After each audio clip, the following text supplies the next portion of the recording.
حضرت عبداللہ بن مسعود رضی اللہ تعالی عنہ سے روایت ہے کہ رسول اللہ صلی اللہ علیہ وسلم نے ارشاد فرمایا،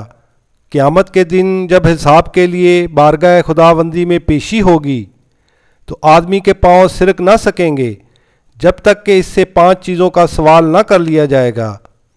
ایک، اس کی پوری زندگی اور عمر کے بارے میں کہ کن کاموں میں اس کو ختم کیا، اور دوسرا، خصوصیت سے اس کی جوانی اور جوانی کی قوتوں کے بارے میں کہ کن مشاغل میں جوانی اور اس کی قوتوں کو بسیدہ اور پرانا کیا، اور تیسرا اور چوتھا، مال و دولت کے بارے میں کہ کہاں سے اور کن طریقوں اور راستوں سے اس کو حاصل کیا تھا اور کن کاموں اور کن راہوں میں اس کو صرف کیا،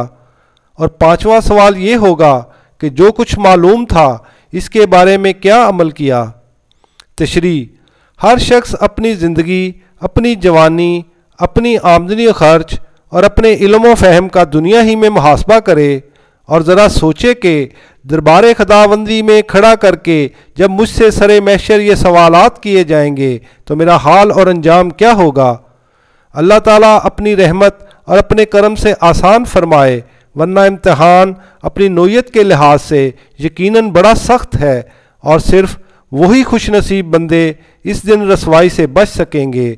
جو اس گھڑی کے آنے اور اس امتحان گاہ میں پہنچنے سے پہلے اسی دنیا میں تیاری کر لیں اور زندگی اس طرح گزاریں کہ اس محاسبہ اور اس امتحان میں کامیاب اور سرخرو ہو سکیں۔